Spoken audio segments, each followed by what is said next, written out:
Nós vamos apresentar hoje o nosso amigo Jorge Elahá, palestrante da noite de hoje. Jorge Alberto Elahá Canto tem 62 anos e é natural da cidade de Macapá, capital do estado do Amapá. Profissionalmente, é engenheiro eletrônico com mestrado em administração. Possui ainda vasta experiência em gestão da informação e planejamento. Ingressou no movimento espírita no estado do Pará no ano de 1980 e teve como professor, na sua juventude, Alberto Almeida. Não podemos esquecer disso, Transferiu-se para a cidade de Porto Velho, estado de Rondônia, no ano de 1987, onde atuou por 35 anos em grupo de jovens, palestras, estudo sistematizado e na unificação do movimento espírita. Em 2021, transferiu-se para a cidade de Curitiba, no estado do Paraná.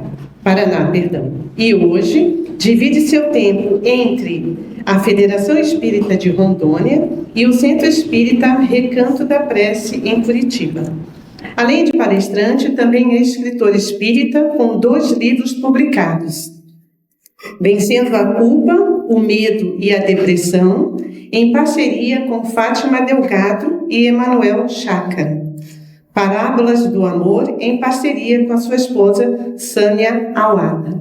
Esses livros nós temos alguns para vender aí e serão autografados após a nossa palestra.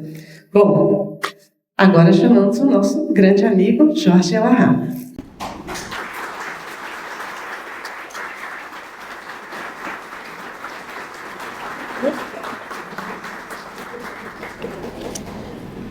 Boa palestra, amiga.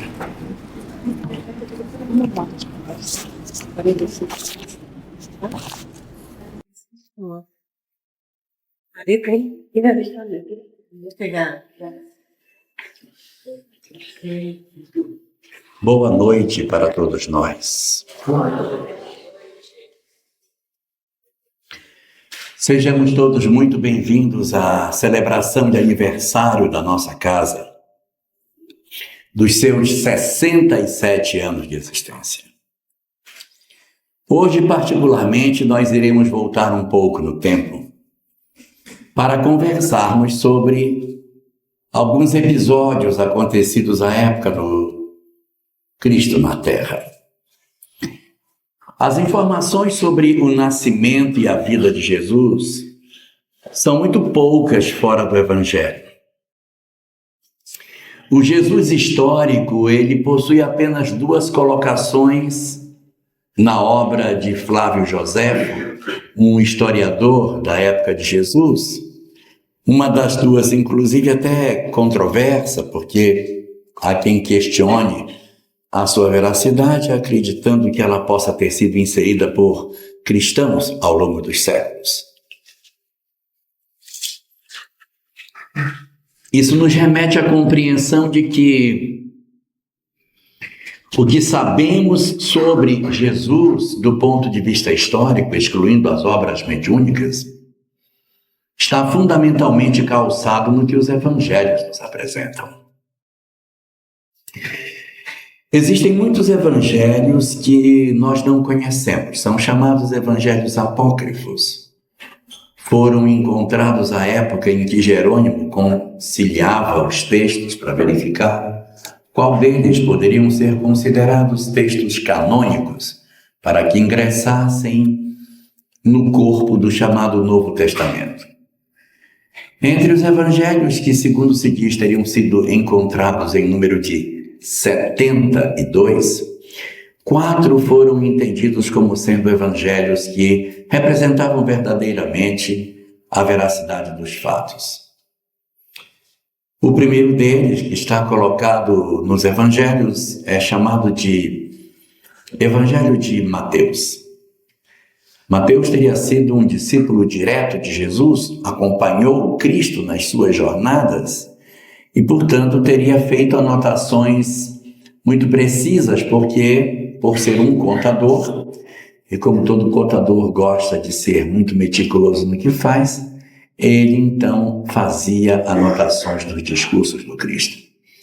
Suas notas ficaram registradas e até a obra Paulo Estevão fala sobre as notas de Mateus.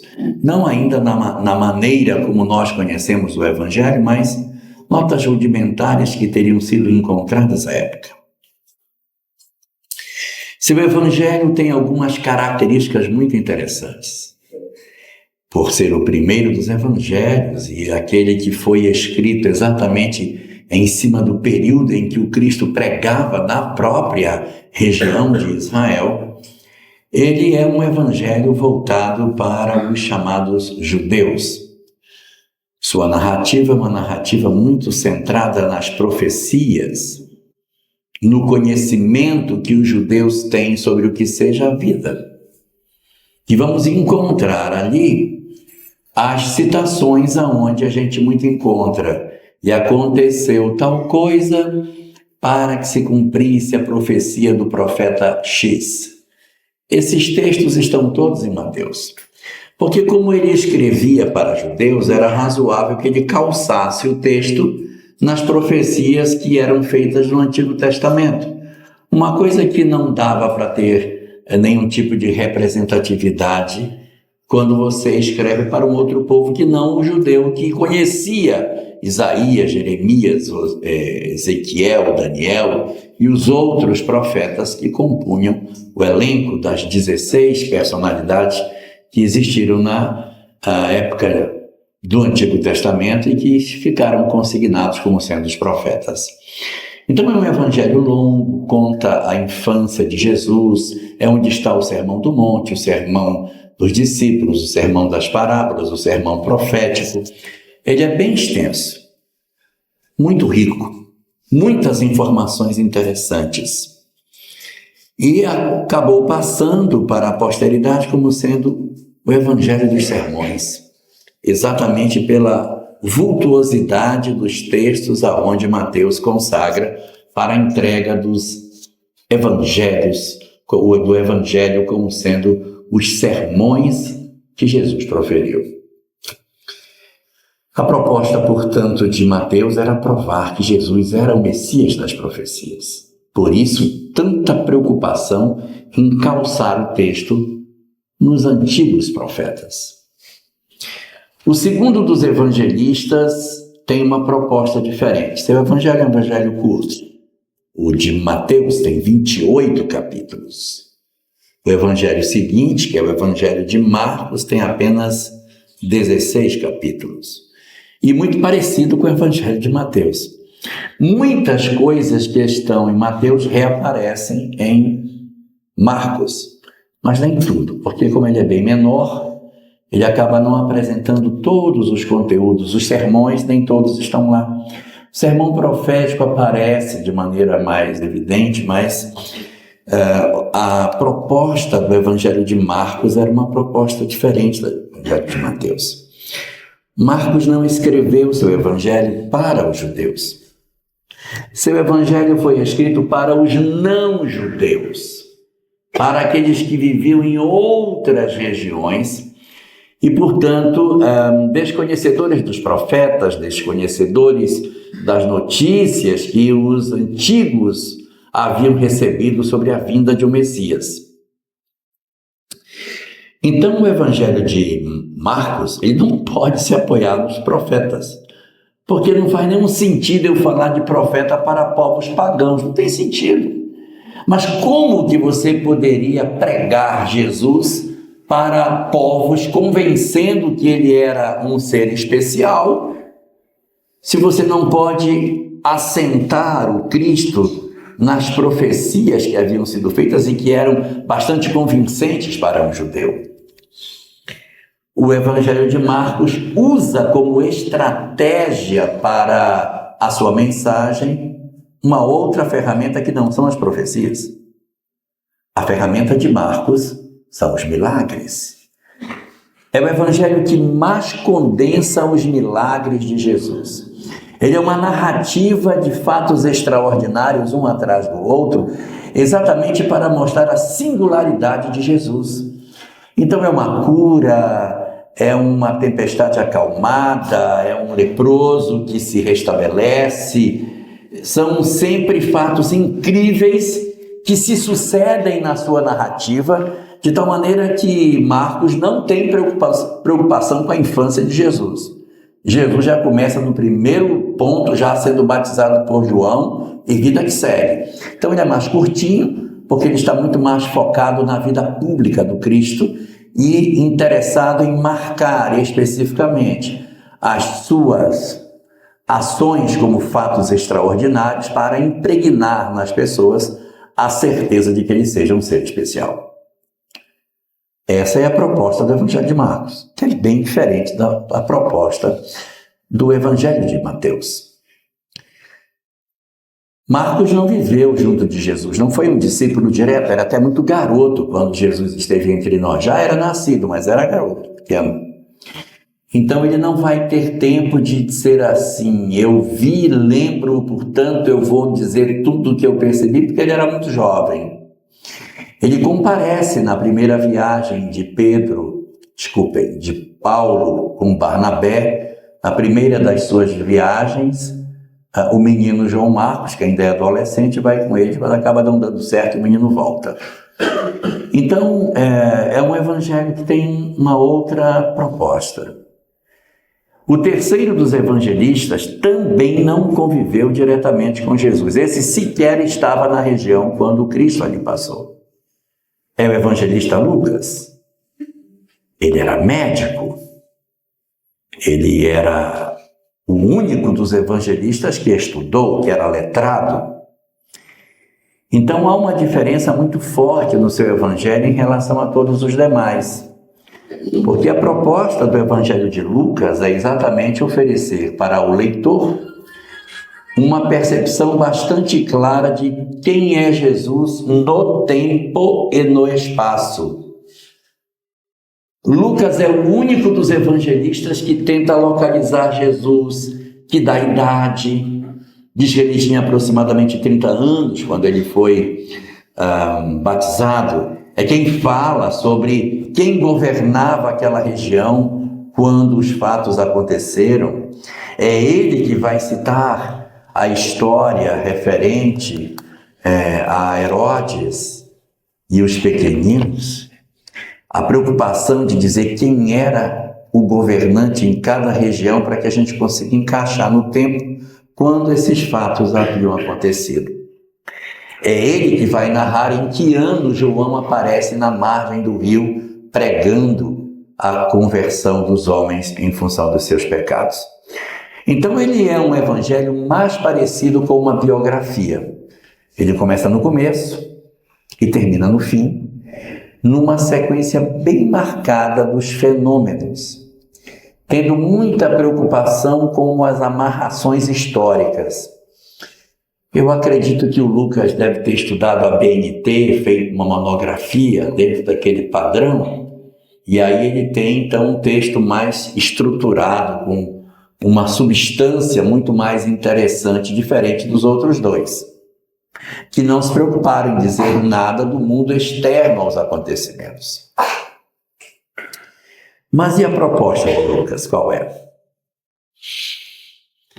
A proposta de Lucas é dizer que Jesus é o Messias da misericórdia. Todas as expressões de profunda misericórdia estão no Evangelho de Lucas. É ali que está a parábola do bom samaritano, Lucas 10. É ali que está a parábola do filho pródigo, Lucas 15. A parábola da ovelha perdida, a parábola da dracma perdida.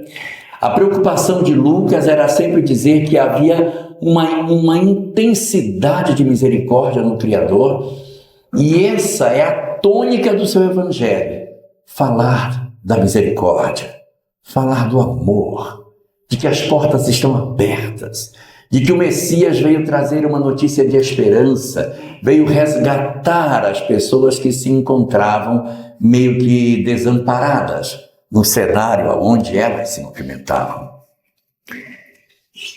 É muito bonito o texto de Lucas, exatamente para quem se encontra desesperançado. Seu texto é exatamente erguendo a criatura, trazendo um quê de autoestima muito forte para todos nós quando lemos a sua narrativa.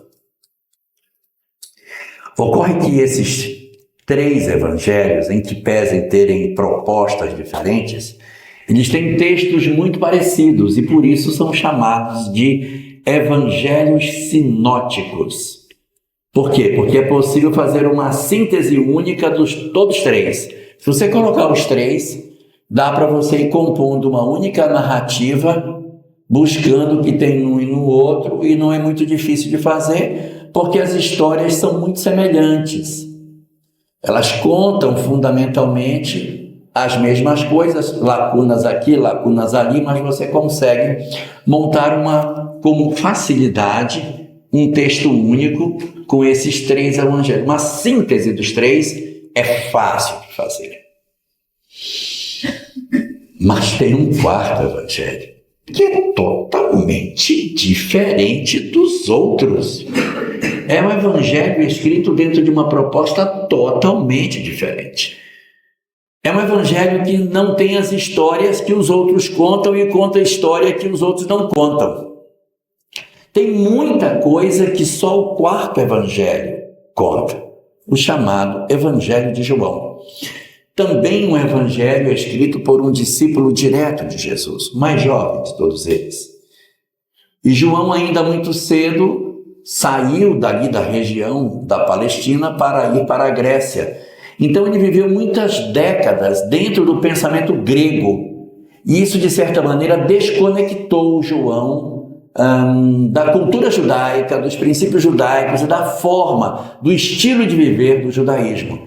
Então, seu evangelho é um evangelho diferente. Seus textos são compostos de uma maneira que nitidamente você percebe que não é parecida com os outros.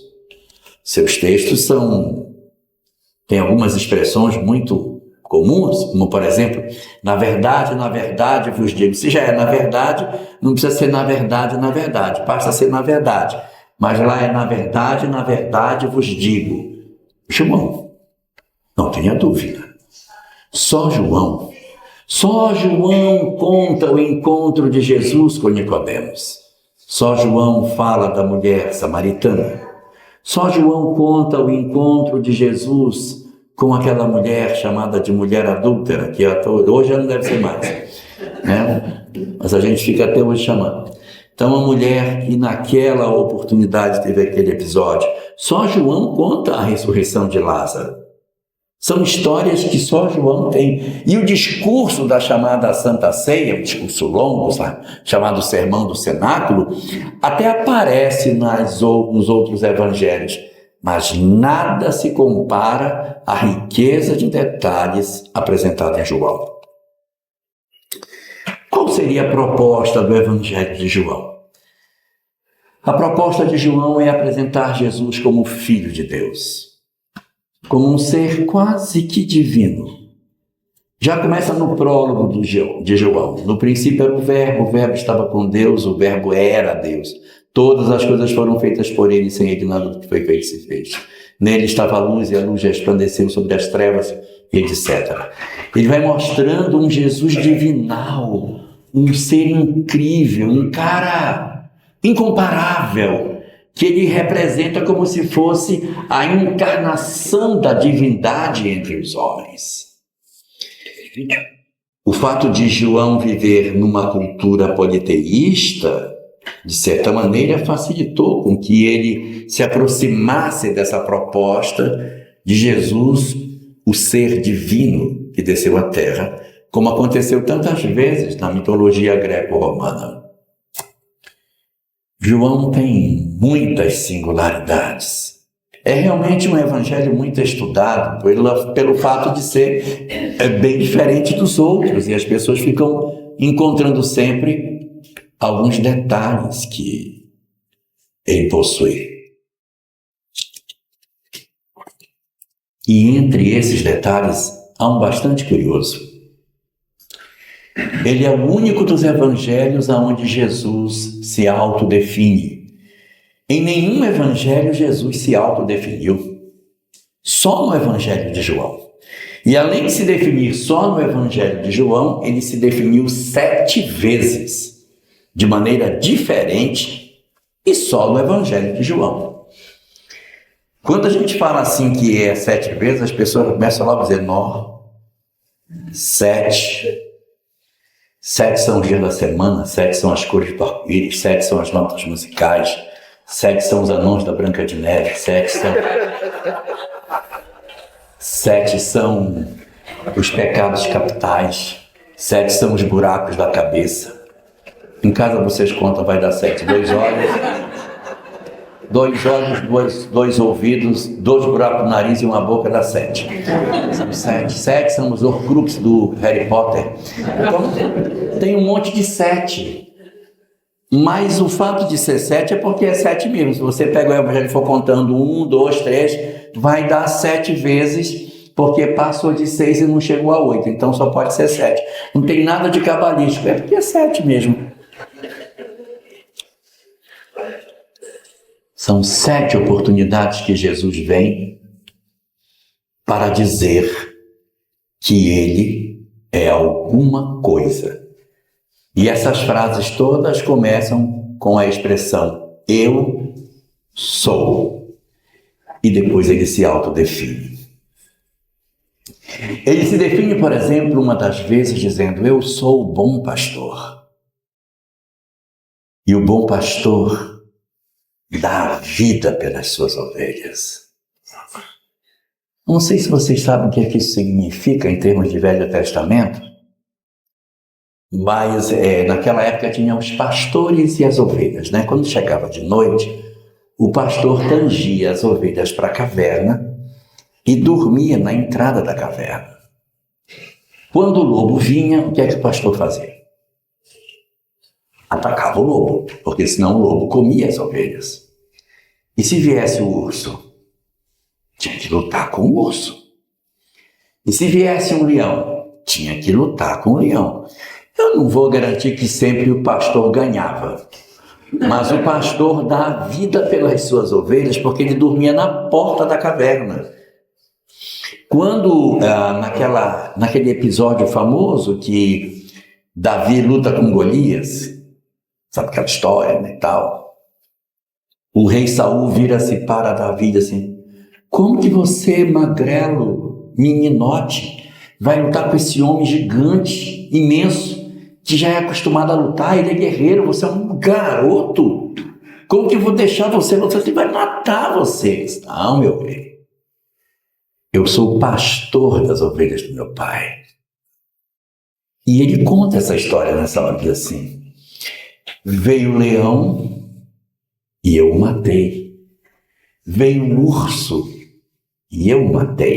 Ele conta isso tentando exatamente explicitar que o pastor dorme na boca da toca para defender as ovelhas dos seus agressores. E o Cristo repete isso quando diz, eu sou o bom pastor. E o bom pastor dá a vida pelas suas ovelhas. Essa é a primeira das definições que a gente poderia apontar nesse propósito do Cristo se autodefinir. Eu sou o bom pastor. E há uma outra também, que ele se autodefine num outro momento, em que, conversando com os sacerdotes que estão querendo saber dele, o que ele é, o que ele deixa de ser, sua mensagem, suas coisas, ele diz, eu sou a porta. Eu sou a porta. E todo aquele que passa por mim encontrará a vida. Eu sou a porta. E se a gente for juntar isso com o pensamento do Buda, o Buda dizia o seguinte, que nós estamos repetindo experiências há muitas encarnações. O Buda dizia que existe a roda de Samsara. Nós estamos presos dentro dessa roda, batendo nas bordas sem conseguir sair, vivendo as mesmas experiências, executando as mesmas histórias, Áurea, as mesmas coisas, raiva do vizinho, raiva da mãe, brigo com fulano, desencarnou, Aí vem de novo, briga com o vizinho, briga com a mãe, briga com a irmã, briga com o pai, desencarnou, briga com a irmã, briga com a mãe, briga com o pai, briga com o vizinho. A gente fica batendo nessas bordas sem sair, repetindo experiências interminavelmente sem encontrar a porta de saída, como se a mandala, a roda de Sansara, não tivesse solução, mas ela tem. A roda tem uma fenda pequenininha, bem estreitinha. Tem que achar essa porta. Se você não achar essa porta, vai ficar batendo indefinidamente até achar a porta estreita. Passai pela porta estreita, porque largo e espaçoso é o caminho que conduz o homem à perdição. Então há, na verdade, na mandala, quase que um círculo. Ele tem uma abertura assim, bem pequenininha. Essa abertura é que faz a saída do homem. Nós temos que encontrar essa porta que muda os condicionamentos. É por isso que o Cristo diz: eu sou a porta. Eu sou a porta do quê? Eu sou a porta da mandala. Eu sou a porta que permite a criatura sair desse círculo repetitivo de encarnações, que a gente faz a mesma coisa repetindo sem parar e sem refletir. Até que um dia a gente tem que perdoar os outros. Descobrir. Aí você acessa a porta e sai. Liberta-se da mandala. Aí se torna um homem livre. É um espírito livre agora, porque acessou aquela porta estreita da mandala e saiu. E vamos nos sentir libertos, felizes, porque nós estamos agora livres, até descobrir que a gente está numa outra mandala maior um pouquinho. Vai ficar batendo nas paredes de novo, até aprender outra fresta que existe. Porque a gente perdoou e fica dizendo para o outro: eu perdoei, porque eu sou uma pessoa... Não sou como você que não perdoa, eu perdoo, eu sou evoluída já. Aí eu vou descobrir que eu estou preso na vaidade. Meu Deus, eu não posso ser assim. Aí eu vou sair da mandala. Aí me liberto. Meu Deus, aí caio no outro mandala. Então são vários círculos que a gente tem. O Cristo é a porta, porque ele significa a mudança de paradigma, a libertação da criatura. Então ele apresenta, ao mesmo tempo que ele diz que ele é o pastor, pastor que conduz as suas ovelhas a águas tranquilas, etc. Ele também é a porta que permite que as criaturas movimentem. São duas dimensões na qual ele mesmo se autodefine. Mas tem mais, tem outras. Existe uma outra na qual o Cristo, já no sermão do cenáculo, já se despedindo dos seus discípulos, ele diz: eu sou a ressurreição e a vida. E aquele que crê em mim, mesmo que esteja morto, viverá. Ele ser a ressurreição e a vida tem muitos significados. E como o Evangelho não tem gabarito, ele cabe mais de uma interpretação para cada uma das coisas. Não tem gabarito. Para você dizer: não, a resposta certa é essa aqui, essas outras estão tudo erradas. Cabe muitas interpretações. E quando se diz que ele é a ressurreição e a vida, é porque seus ensinamentos podem promover na criatura muitas mudanças. Ele pode ser a ressurreição e a vida, porque a partir do momento em que nós nos aproximamos do pensamento de Jesus, nós começamos a notar que sim, nossa boa noite, muito obrigado por tudo. Nós descobrimos que nossas vidas podem ser profundamente diferentes quando nós nos aproximamos do conhecimento que a mensagem do Cristo nos oferece, porque ela transforma as nossas vidas, ela modifica as nossas histórias. Nós somos pessoas diferentes a partir do momento em que o conhecimento que o Cristo nos oferece é absorvido por nós e dizemos: não, vou fazer uma nova vida aqui. Então é como se a gente nascesse de novo. Você vem de um casamento esfacelado, todo destruído, que você diz assim: não tem mais condição. E quando você entra em contato com a mensagem do Cristo, em que você ouve uma notícia do tipo: perdoa, reconsidera, Muda a tua maneira de ser. Não espera do outro aquilo que o outro não tem capacidade de dar. Ou um relacionamento com um filho, no qual a gente diz: esse é o meu filho real, com as dificuldades reais que ele tem. Meu filho não é a perfeição, ele é cheio de defeito, mas eu amo o defeito que ele tem. E começar a desenvolver o dom de amar o que é imperfeito. Capacidade de nos emocionarmos diante da presença de alguém que, mesmo sendo imperfeito, é para nós uma pessoa importante, uma pessoa cara. Essas ressignificações da vida, elas passam todas pelos ensinamentos de Jesus. Compreender o sentido da vida pela ótica que o Cristo nos propõe é ressignificar a vida e, portanto, ressurreição. Restaurar a condição de vida verdadeira que a gente pode ter. Uma outra das apresentações que o Cristo nos fez foi a última delas. Ele disse isso já na Santa Ceia, já no final, conversando com os discípulos, ele disse: eu sou a videira verdadeira. Eu sou a videira verdadeira. E vós sois o ramos. Ou seja, ele é o pé de uva. E nós somos os ramos desse pé de uva. Eu podia ter dito sou o pé de manga, né? Podia ter dito sou o pé de manga. Um pé de abacate. Um pé de cupuaçu, se ele estivesse na Amazônia. Aquele é um pé de uva. Eu sou a videira verdadeira e vós sois os ramos. Em Israel tem várias frutas, tem 5 frutas lá. 5. Se vocês não esquecerem, você pega uma palavra fruta, que cada uma delas é uma das frutas. Com F de fruta faz figo, com R de fruta faz romã, com U de fruta faz uva, com T de fruta faz tâmara e com A de fruta faz azeitona. Então as 5 frutas são fruta. E ele podia ter dito: eu sou a romã verdadeira e vós sois os... Não foi, ele disse que ele era a videira.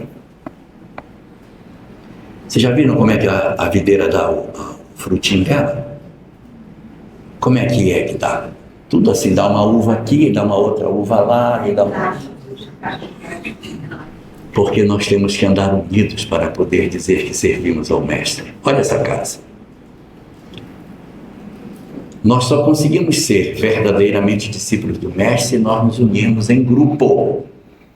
A uva não dá separada, ela só tem sentido junto. E ninguém faz nada com uma uva. A gente, para fazer o vinho, tem que pegar um bocado, né? Pisar em cima, de preferência com o pé bem limpinho, né? Para poder fazer um suco melhor. Mas o próprio cacho da uva, se a gente perceber, ele tem o formato de um coração. Então há um simbolismo muito grande quando ele diz que ele se propõe a ser a videira, que nós somos ali os cachos. Cada grupo espírita é um cacho, cada família é um cacho, cada indivíduo é um, mas ele tem sentido em cacho, em grupo. E nós somos os ramos, ou seja, se você cortar o ramo da videira, acabou para nós. O que pode um ramo cortado da videira? Nada, morre. Então nós só temos sentido se nós estivermos conectados, recebendo a seiva divina para nos alimentar. Uma proposta bonita que o Cristo nos oferece com esse pensamento de que Ele é a videira verdadeira. Existe um outro também, há uma outra proposta do Cristo, uma quinta, que Ele nos oferece, em que Ele diz: eu sou a luz do mundo. Nossa, isso é demais. O mundo está em trevas e eu sou a luz do mundo. Essa foi a única das definições que Ele disse, que Ele dividiu conosco. Porque é a única que Ele disse para nós também: vós sois a luz do mundo. Ele é a luz do mundo e nós somos a luz do mundo. Só que cada um é um fósforo. Nós juntos somos a luz do mundo. Ele também é a luz do mundo, sozinho, nós, ele. Ou seja, quem vai iluminar o mundo somos nós. Cada um com seu fósforozinho pequenininho. Juntos nós iluminaremos o planeta. E ele diz, eu sou a luz do mundo, exatamente tentando trazer a ideia da verdade, da luz que ilumina as nossas vidas, que nos esclarece, que nos retira da escuridão, que nos apresenta o conhecimento espiritual de maneira que modifica as nossas histórias de vidas. Então, ele se apresentar como a luz do mundo é uma proposta muito interessante de apresentar para nós o conhecimento, a verdade, a luz que ilumina os nossos caminhos. Muito importante. E há uma sexta oportunidade na qual ele se definiu.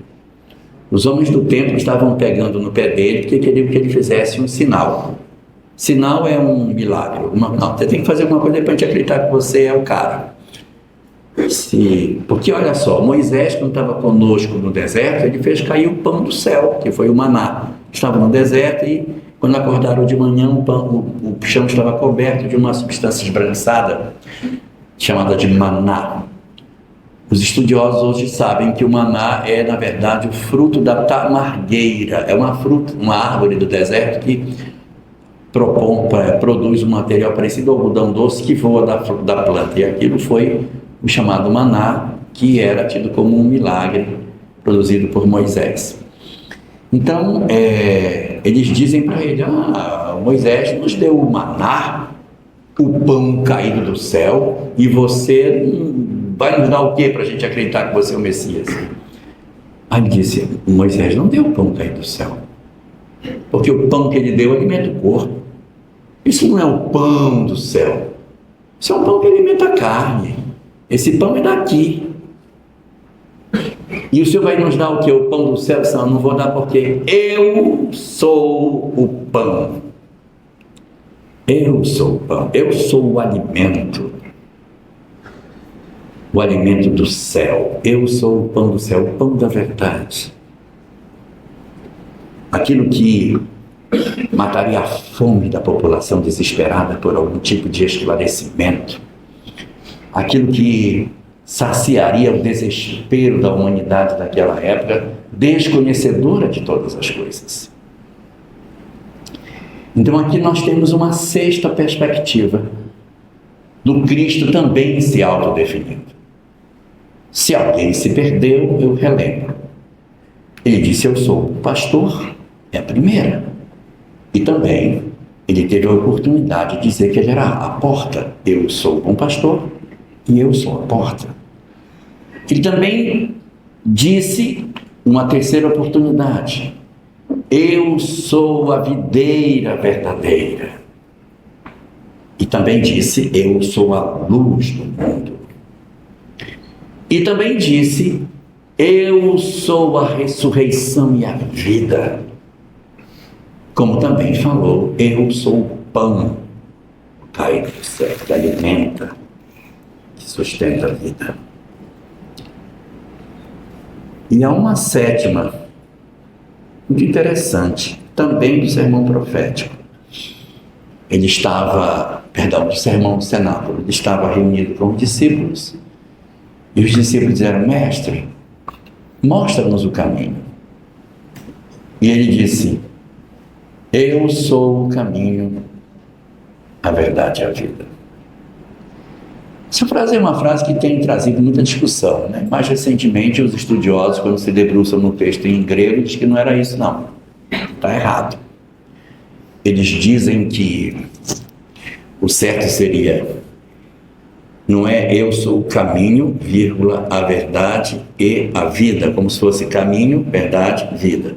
Mas que ele teria dito, eu sou o caminho da verdade e o caminho da vida. São duas coisas. Eu sou o caminho para a verdade, sou o caminho para a vida. No livro Sabedoria do Evangelho, Torres Pastorino faz uma interpretação fantástica desse texto, dizendo que ele, aí é uma hipótese que ele levanta, que sumiu um pedaço do texto. Que o texto não é... Que o texto seria: eu sou o caminho, a verdade e a vida. Ninguém vem ao Pai a não ser por mim. Aí ele disse, pastorino dizendo: não é eu sou o caminho. Faltou a letra O antes do começo da frase. Só botar um O no começo. Aí seria: não sou eu, o eu. O eu é o caminho da verdade e da vida. E ninguém vai ao Pai ou vem ao Pai a não ser pelo eu. Ou seja, não sou eu, é pelo eu. O eu interior, o self, o seu interior. Então ninguém vai alcançar o Pai se não for pela transformação íntima. Então, o eu é o caminho da verdade, da vida, e ninguém vai chegar até o Pai se não for pelo eu, e não por mim, pelo eu, pelo seu eu interior, pela sua mudança, pela sua transformação. É o eu interior que conduz a criatura para esse processo de transformação. É uma leitura bem interessante que o Tomás Pastorino faz. Mas há uma coisa bastante curiosa.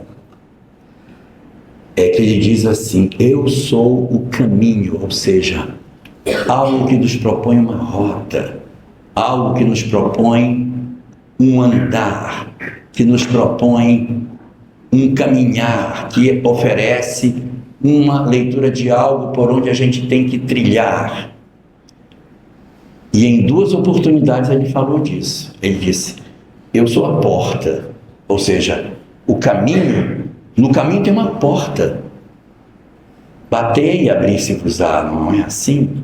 Buscai e achareis, batei e abri-se-vos-á, pedi e obtereis. Então tem uma porta no meio deste caminho. Então, quando ele diz eu sou o caminho, ele está dizendo que ele é essa rota pela qual a criatura humana se movimenta. E em outra oportunidade ele diz: eu sou a porta. A porta do caminho. Tem um caminho, o caminho tem uma porta. Eu sou a porta e eu sou o caminho. Mas ele também disse: eu sou o bom pastor. Lembra do pastor? O Senhor é o meu pastor e nada me faltará.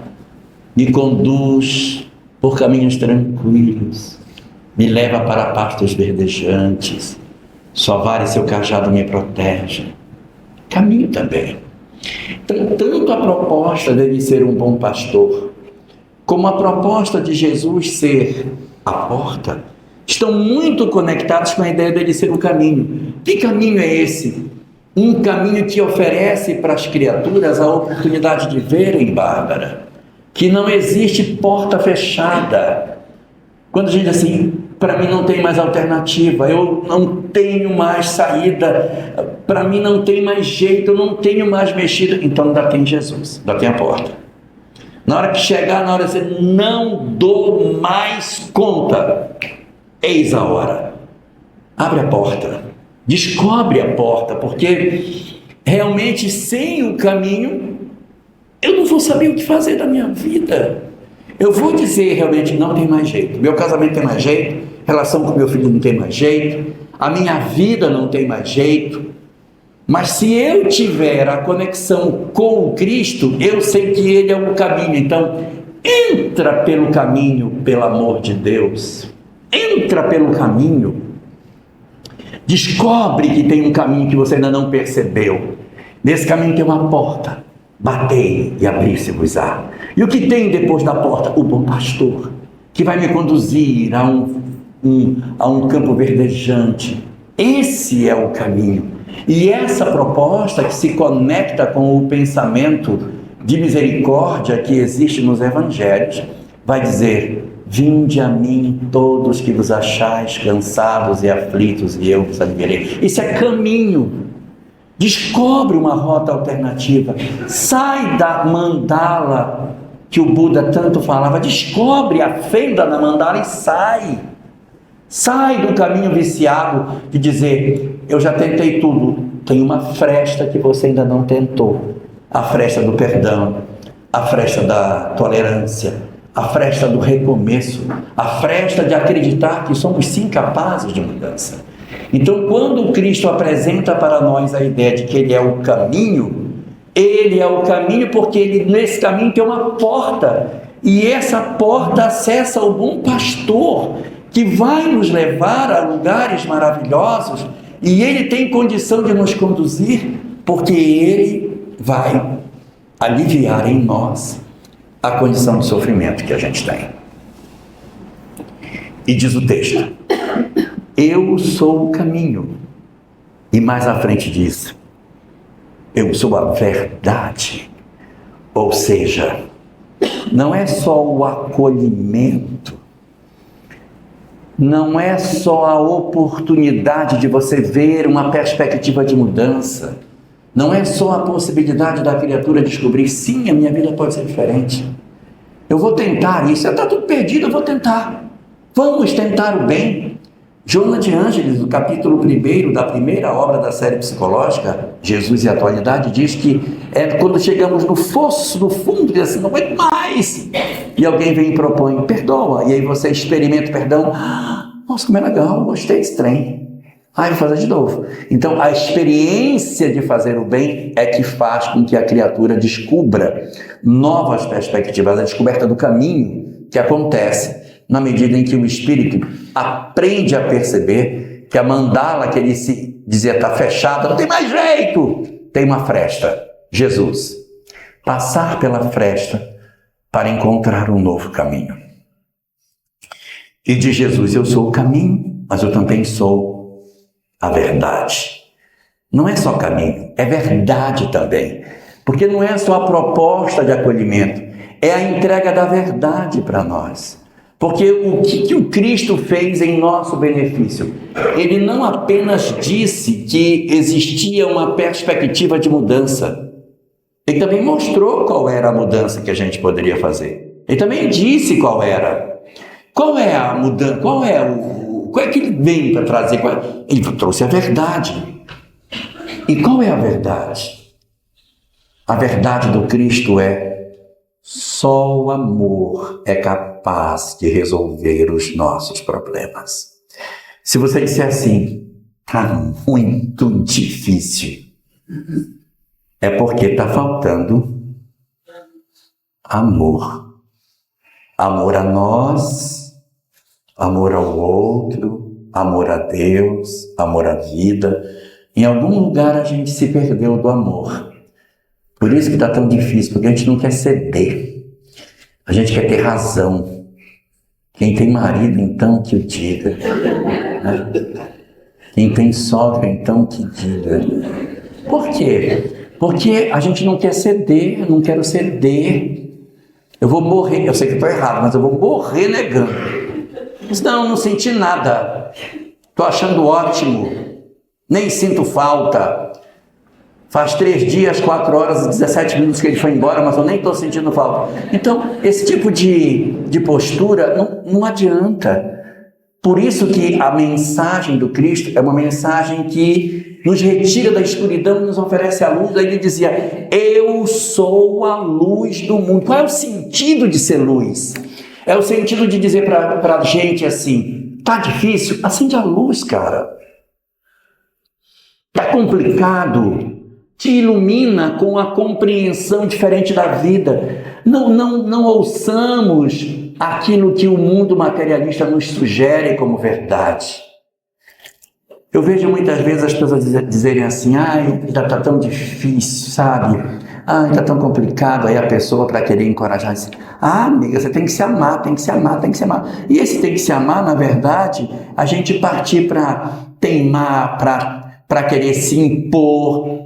E acaba que a gente sofre miseravelmente, quando a vida poderia ser bem mais leve, se a gente descobrisse que a vida acontece nas coisas simples. É nas coisas simples que a vida verdadeiramente acontece, não é nas coisas complicadas. Se a gente relembrar da infância, os nossos momentos mais felizes da infância não tem dinheiro envolvido, pode lembrar. É coisa que dinheiro não está fazendo parte, porque É o amor que verdadeiramente nos toca mais profundamente.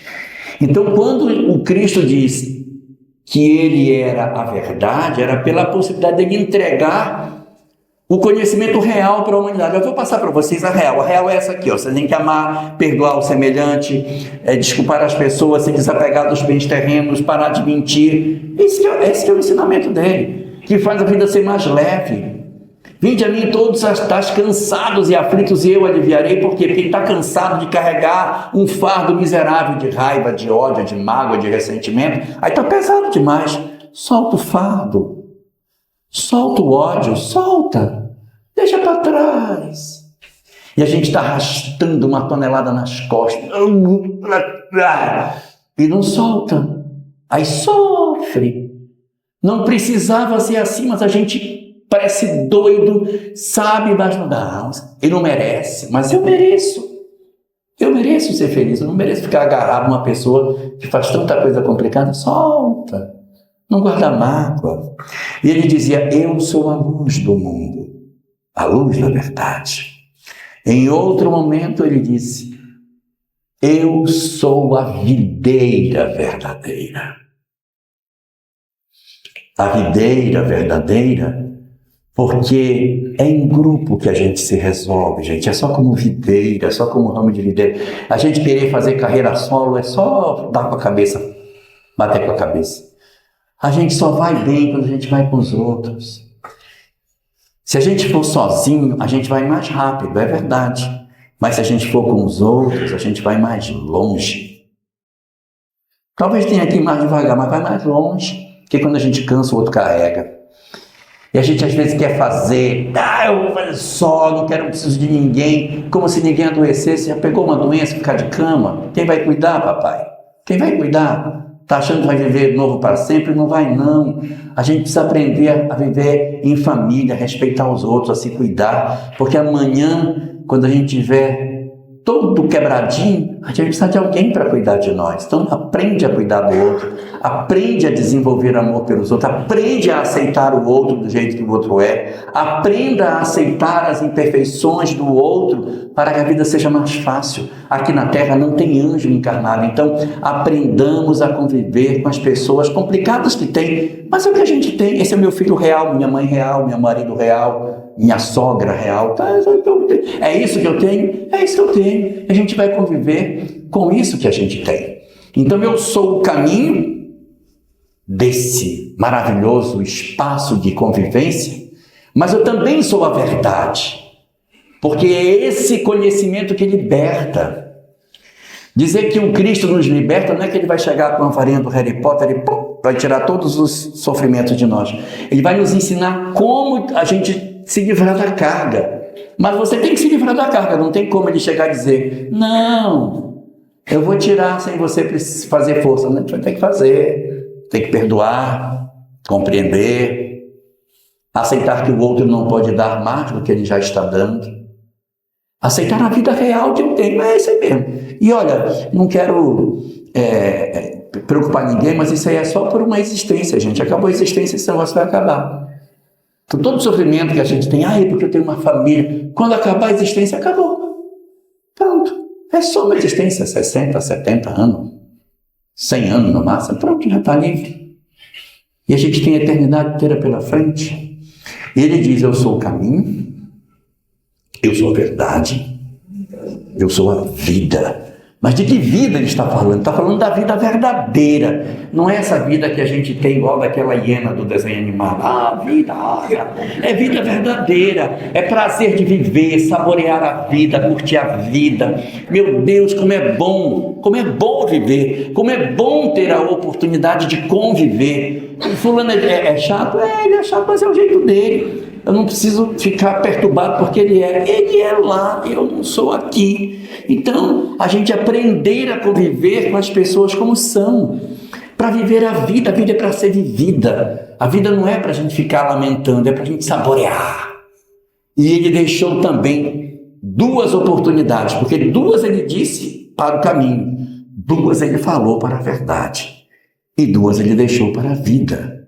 Quando ele disse, eu sou o pão da vida, o que alimenta as nossas vidas, o que nos nutre, o que nos dá força, nos dá coragem e o que abre para todos nós um horizonte completamente novo para todas as nossas existências, mostrando para a gente essa dimensão de vida que muitas vezes a gente não percebe. Quando ele dizia, não somente eu sou o pão da vida, mas eu sou a ressurreição e a vida. A gente ressurgir da nossa própria história. Teve uma história de drogadição, conseguiu sair.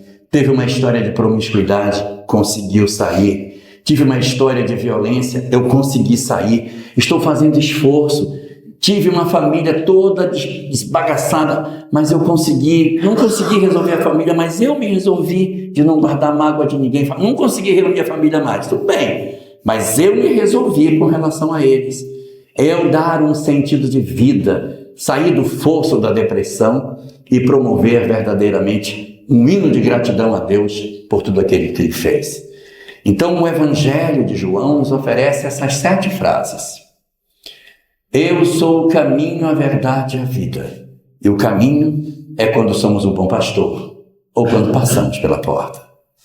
Eu sou o caminho, eu sou a verdade. Eu sou a verdade quando percebo que Ele é a luz do mundo. E quando eu percebo que Ele é também a videira verdadeira. E Ele é a vida para todos nós. Quando Ele nos oferece a oportunidade de percebermos que Ele é o pão que alimenta o nosso próprio existir. E ao mesmo tempo, Ele é aquilo que a gente poderia chamar de ressurreição e vida, porque Ele faz a gente ressurgir dos escombros do que somos, oferecendo uma nova oportunidade a partir do amor.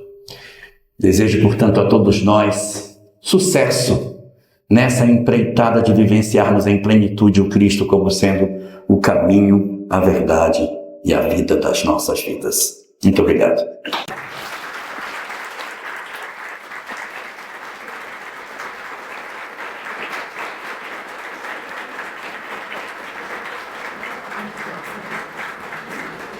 Obrigada, Elahá. E nós gostaríamos de presentear você, Mauro, por favor, com um livro do seu Zezinho. É o Mauro quem vai te dar. Mauro, nosso amigo Cristóvão, vem representando aí o nosso grupo. Oi. Ela é uma aula, né? É uma delícia escutá-la. E nós somos muito gratos de fazer parte, de estar presente conosco aqui. Ele já faz parte do nosso Seara de Jesus. Esses anos todos que vem colaborando com a gente, qualquer coisa a gente ajuda a gente. E ele está fazendo parte aí. Então é uma delícia. Aqui, em gratidão por estar hoje aqui, no nosso aniversário. E que continue sempre assim, ó. É ele, seu Zezinho. Muito bem. E este quem é? Esse aqui. Rubens Toledo. Quem é? É o diretor do Departamento de Comunicação da UNB. Lá em São Paulo. Não tem a honra de ser daqui. Não é santista. Não é santista. Amigo, gratidão pela mensagem, pela palestra, mas você não pode sair daqui sem fazer a sua prece.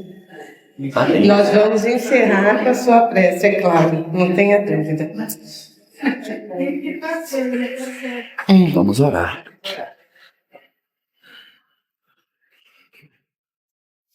Vamos orar.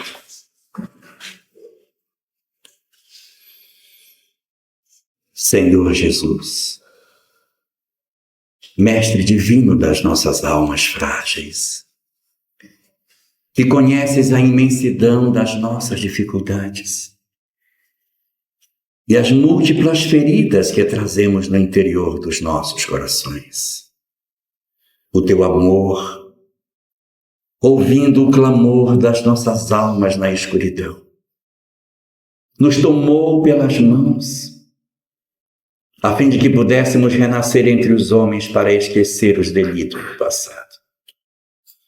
As nossas almas marcadas por imensas dificuldades morais, precisava de paz e de harmonia interior. E tu, Senhor, derramando a tua misericórdia sobre as nossas vidas tão difíceis, oportunizaste a cada um de nós o nosso encontro com a mensagem espírita, a fim de que as nossas almas, enfim, despertassem para o propósito superior das existências humanas. É por isso, Senhor, que hoje nós nos reunimos, para que com as nossas almas de joelhos possamos te agradecer por tudo que fizeste e tens feito por nós a cada dia, pelos esforços que tu mobilizas do mundo espiritual em nosso favor, a fim de que consigamos, com o conhecimento que o Espiritismo nos oferece, cicatrizar as nossas chagas através do trabalho que tu nos dás na casa espírita, das múltiplas tarefas que tu nos concedes, para que exercitemos o amor e a renúncia a cada dia. Mas, sobretudo, Senhor, pela extraordinária bênção do nosso lar que tu nos concedeste, pela tua sagrada sabedoria que reuniu no espaço pequeno da nossa família os vínculos que precisávamos para promover o alavancar verdadeiro das nossas almas, a partir do entendimento profundo do propósito da vida. Por isso nós te agradecemos pela família que tu nos deste, pelas experiências que ali temos coletado a cada dia e pelas possibilidades de crescimento espiritual que ali temos conseguido realizar, pelas renúncias sucessivas, pelos esforços de perdão recíproco e pela grande capacidade que tu tens nos oferecido de desenvolvermos a nossa fé através da nossa transformação moral. Por esse espaço sagrado que tu nos deste para que nossas almas se desabrochassem para a luz, nós só temos a te agradecer, Senhor, pelo tanto que tu produziste de mudança em nós, nesta encarnação. Recebe assim, nosso querido Mestre, a nossa mais profunda gratidão pelos nossos familiares, por mais difíceis que materialmente eles sejam, mas por entendermos o quão eles podem transformar as nossas almas, se nós soubermos aproveitar as lições que tu nos dás. É por isso, Senhor, que nós te dizemos do fundo das nossas almas, o nosso muito obrigado pelos espaços de convivência, pelas nossas dores silenciosas e pelas oportunidades de crescimento que tu tens oferecido a nós. Recebe assim, Senhor, o nosso muito obrigado. E te pedimos que tu continues a nos abençoar, para que nós possamos retribuir todo o investimento que tu tens feito nas nossas almas. Obrigado assim, Senhor, por tudo. E pela nossa família, nós também te rendemos graças. Muito obrigado, Senhor. Obrigada. Obrigada. Obrigada e boa noite a todos. Foi assim.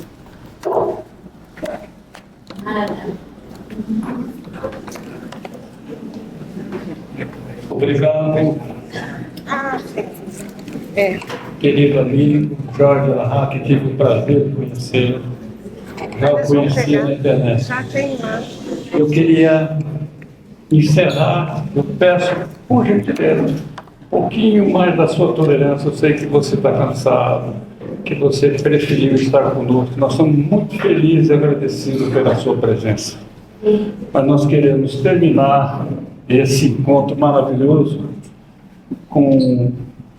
saudando e pedindo a Jesus que todos aqueles homens mulheres que começaram esse projeto Seara de Jesus, onde quer que eles se encontrem, que eles possam ter a oportunidade de ouvir a nossa voz e ouvir os nossos aplausos que nós vamos fazer, para que eles escutem lá na espiritualidade. Uma salva de palmas para todos esses homens e mulheres.